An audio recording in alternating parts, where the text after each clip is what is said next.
Hey, good morning, everybody. It's your boy TJ, host of the State of the Saints podcast.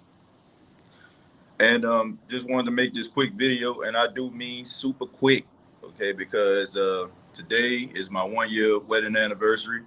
And, celebrated yesterday, celebrated my birthday. So just wanted to give you all my opinion on this craziness that's going on, man. I mean, I guess I picked a fine time to go on vacation, man. But um, first off, good morning to everybody. Hope everybody having a good morning so far. I hope Saints fans all over the world have not jumped off the ledge just yet.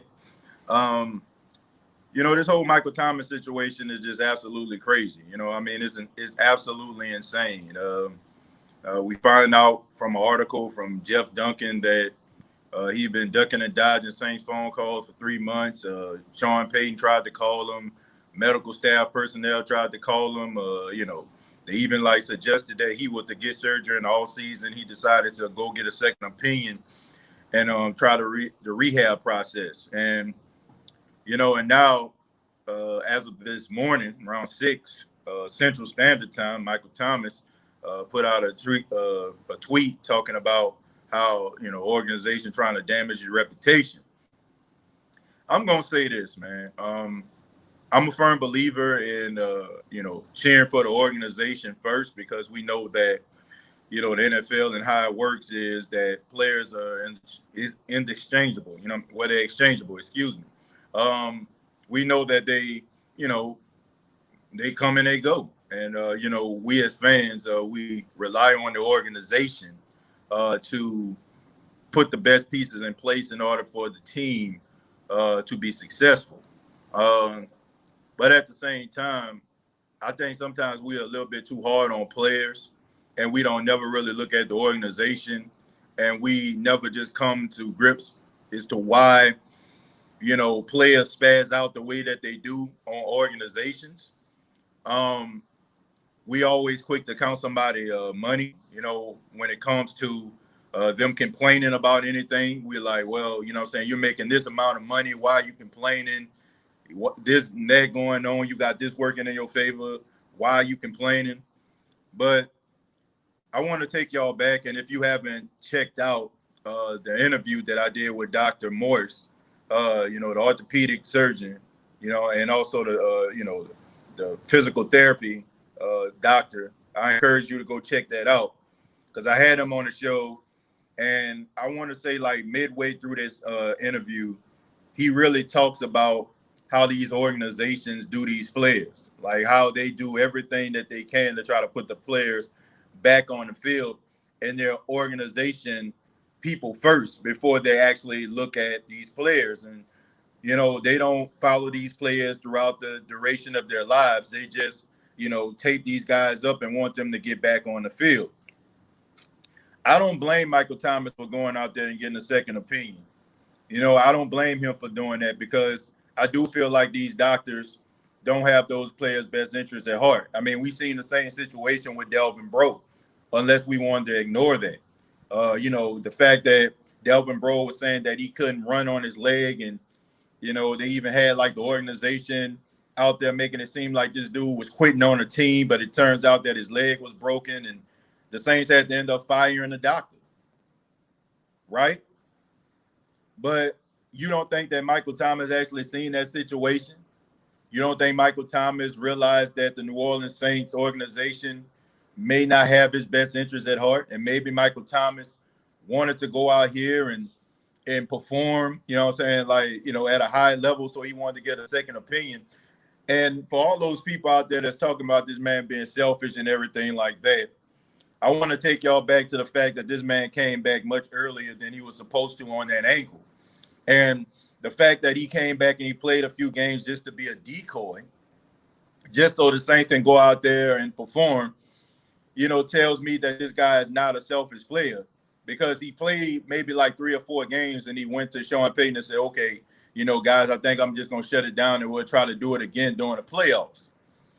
So how can we sit up here and just make it seem like this dude, just so ultra selfish? But that's the narrative, and I refuse to I refuse to sit up here and talk about a guy that I don't even really know like that.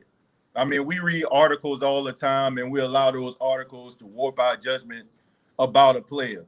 I don't know if Michael Thomas is selfish. I don't know if Michael Thomas made a business decision, but I do know that it's wrong for us to just look at one person and not look at the entire organization, right?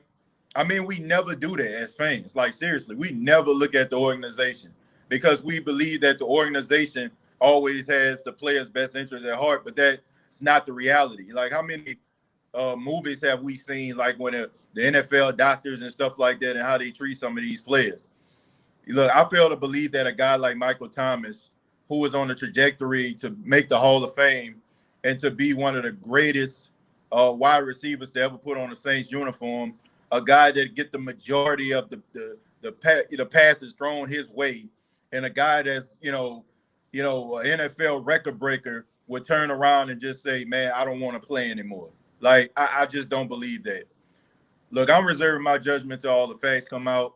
I'm not just going to sit up here and allow just one article. And all due respect to Jeff Duncan, he does an outstanding job, but I'm not going to allow just one article to tell me about a football player. I'd rather just wait because I know what I see, and I do know how some of these things behind the scenes take place. And I know that sometimes, like, the organizations look out for the organizations first and not the players. And once again, if you don't believe me, go check out the situation with Delvin Breaux. Go look at it. But let's look at it from another standpoint. Do I feel like this could be the last time we see Michael Thomas in the Saints uniform? Possibly. I mean, we got to deal with that reality. The fact that, there's a little bit of a disconnect between the organization and him. And this is the second time that the organization decided to leak some information to Jeff Duncan or Larry Holder, one of these other guys, in order for them to write an article, about, Michael Thomas from in the middle of the season, talking about he wanted to get traded, the way that he was treating the equipment staff and all that kind of stuff there. These organizations like the New Orleans Saints are pretty much, nipped up, when it comes to the information. Like, they don't really allow any type of information to leave the organization unless they want the information to leave the organization. And I just feel like by them putting out this information and giving this information to a guy like Jeff Duncan is kind of like, oh, you know what I'm saying? If you want to play hardball with us, we can play hardball with you. And I don't think that that's fair, but this is like the point of no return right here. I think there's always going to be some level of disconnect between Michael Thomas and the organization. I do know that it would be hard for them to trade him because the Saints would have to eat a heck of a lot of money in order for them, to order them to make a trade, like $18 to $20 million. So it's gonna be one of those situations where somebody gonna have to have a sit down and be able to talk and discuss, some of these things that's going on in order to try to find some type of common ground. But man, this is just awful right here. You know what I'm saying? This is awful, man. Michael Thomas is such an incredible football player, man. And he's so important, especially since the Saints are in the transitional phase, and I know a lot of teams that's in the NFC South are smiling right now. I mean, from this news, Will Lutz with the groin injury and so many other changes that are taking place with the New Orleans Saints. But I'm just reserving my judgment, man. I'm not going to sit up here and call a dude a clown. I'm not going to sit up here and talk about this dude.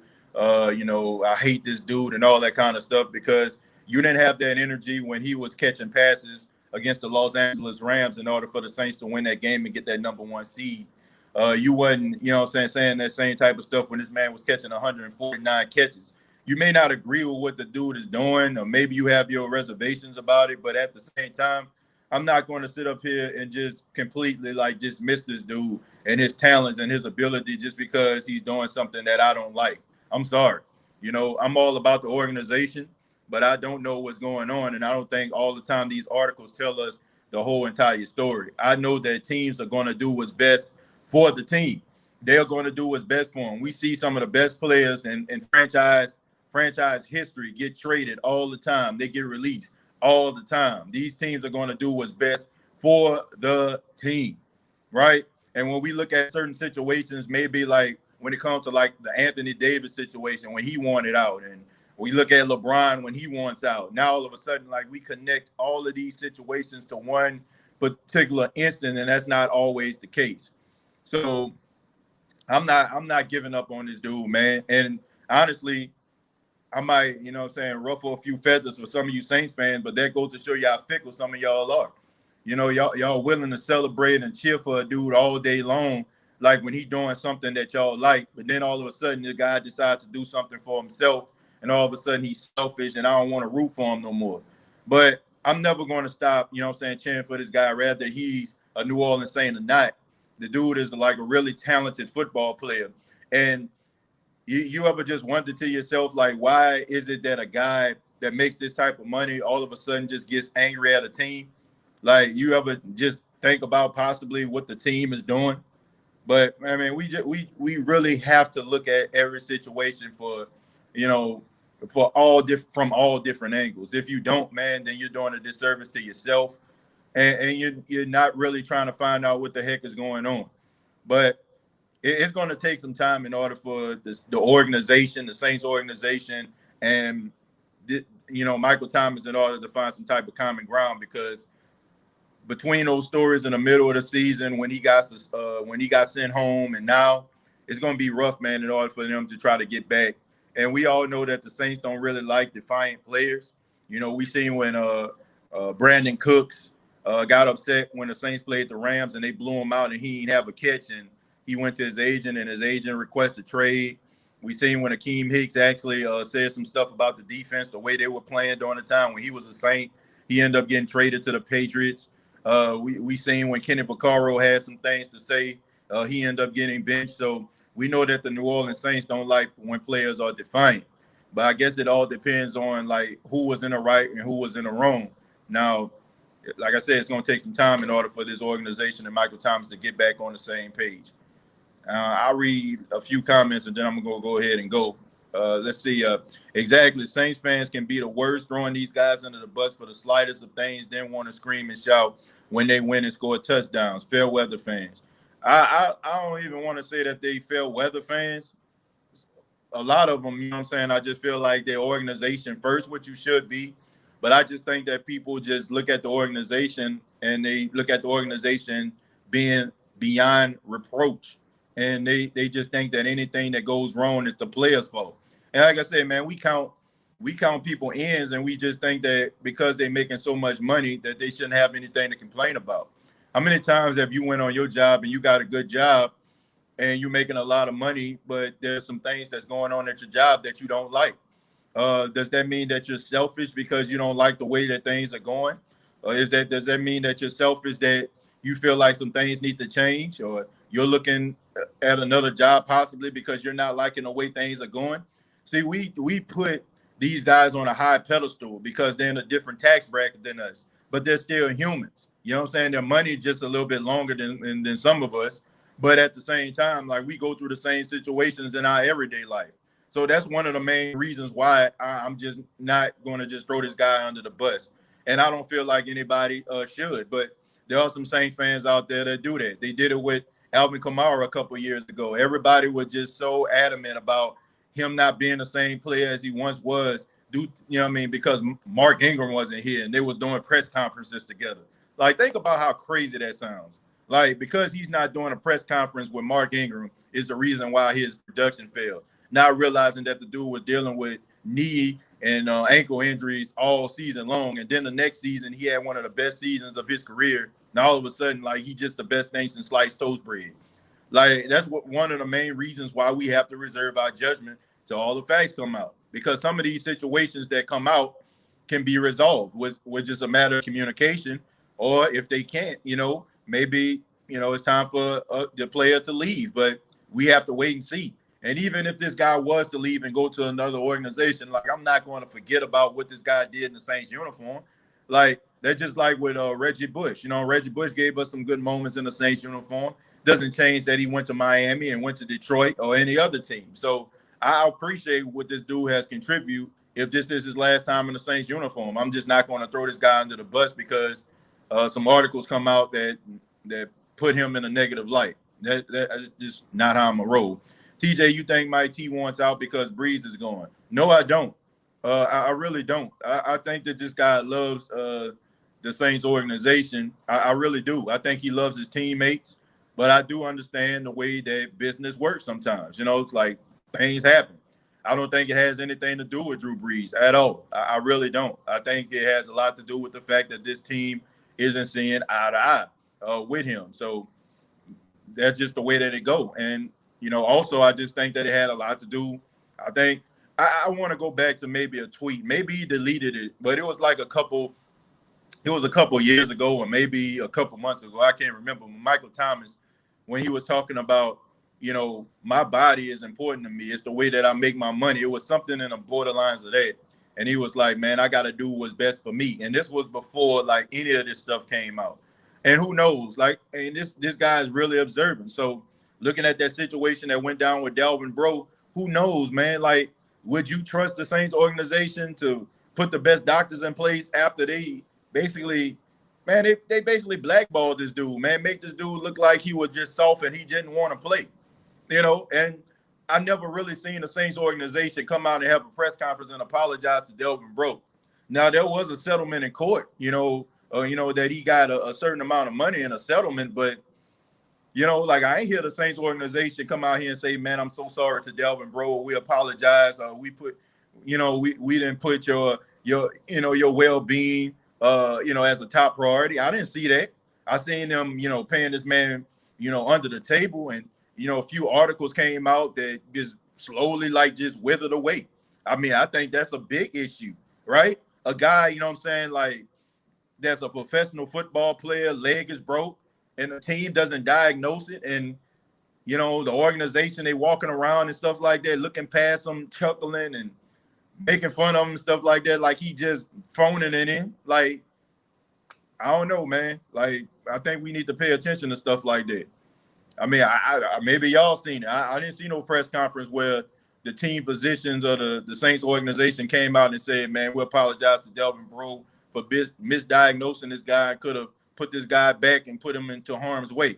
What if Delvin Breaux would have went out here and did something that would have, messed him up for the long term, had this man in a wheelchair, just because he wanted to go out there and try to prove something to the Saints organization. Like, man, we don't pay attention to that type of stuff, but I'm just being real. I'm pretty sure Michael Thomas probably took that into consideration. So this is one great Saints player. Usually don't do anything close to what they did playing for the Saints. But I think he's different. I think he's a different player. Now, I think he's the best wide receiver the Saints ever had.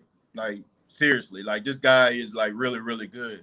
And that's another thing. Like, we've seen the Saints over the years, turn chicken, into chicken salad on many occasions. And now in our minds, we feel like any receiver can do what Michael Thomas can do, and that's not true. Like, there comes a time when a guy comes in and he's different from everybody else. You got guys that can contribute, but not at the level of a Michael Thomas. Like, these guys come around every once in a while. But I can understand why Saints fans feel like anybody can do what he's doing, but that's not the case. That guy is special as a wide receiver. Y'all tripping. The national media wants nothing more than Mike Thomas to leave to see the Saints fall apart, and y'all handing it to them on a silver platter. When small market teams, in my opinion, have extraordinary players, I feel like the national media like starts to spin a few things because they want to see that player on a more bigger scale.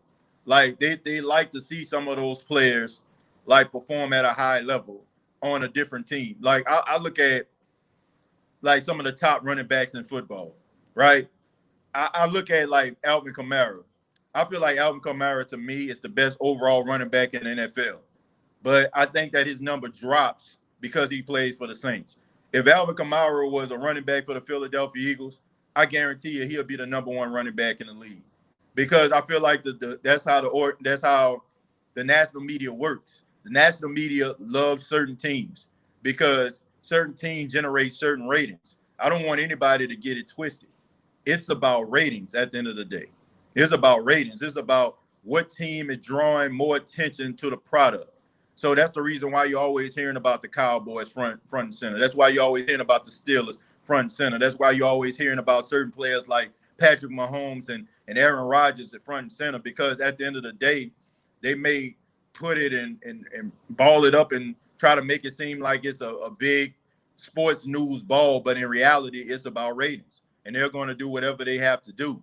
And I find it very ironic that they only really cover small market teams when there's like some level of trouble, like a brewing, like when there's like a disconnect between a player and a coach, or a fight takes place or something like that. Like when the Cleveland Browns a couple years ago, when they got Baker Mayfield, it was about how Baker Mayfield was getting along with Hugh Jackson, and Hugh Jackson telling Baker he the backup quarterback and all this type of stuff. And now it's like the Cleveland Browns got really, really good, but they weren't paying attention to this team like almost winning their division. It was more about, can OBJ and Baker Mayfield get on the same page? Not looking at the fact that they had one of the best rushing attacks in football. Not looking at the fact that they had offensive innovation when Kevin Stefanski became the coach. But that's the way that they do it.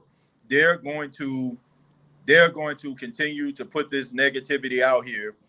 Rather, it's the quarterback competition. The Saints looking like all hope is lost. Rather, they go with Jameis or Taysom, because that's the narrative. It's not who's the best quarterback for the job. It's like, oh, both of these guys are terrible, so who you want to pick? And now it's the situation with Michael Thomas. Now all of a sudden, Michael Thomas, the Saints organization and him not getting along. So they're going to hop on that like a dog in heat. They don't really pay attention to the Saints like when they're doing something good or when they're doing something positive. They'll bring up the Saints in order for them to transition to another particular team. Like, for example, if the Saints played the Buccaneers, like if the Saints beat the Buccaneers, like when they beat them 38-3 on Sunday Night Football, they talked about the Saints in order to transition and talk about the problems of Tampa Bay. So it's never like about the particular team and how good they're doing or how they're developing as an organization.